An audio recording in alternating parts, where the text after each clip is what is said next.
Hello everyone, I am Ravi Kumar, CEO of T-Rex Data Center Solutions. Today we have inaugurated one of the India's first 100 kilowatt high power rack solutions, which is completely made in India, actually in Bangalore.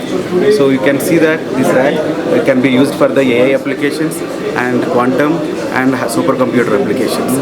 So today it is inaugurated by our IT Minister, Mr. Priyanka Kharge. So it is really honor for us to get it done by his hands. And this kind of indigenous solutions sure that it will going to be use it for the hyperscalers like Google, Microsoft, Meta kind of companies, and we are going to become a good value chain for them, especially as it is manufactured in India.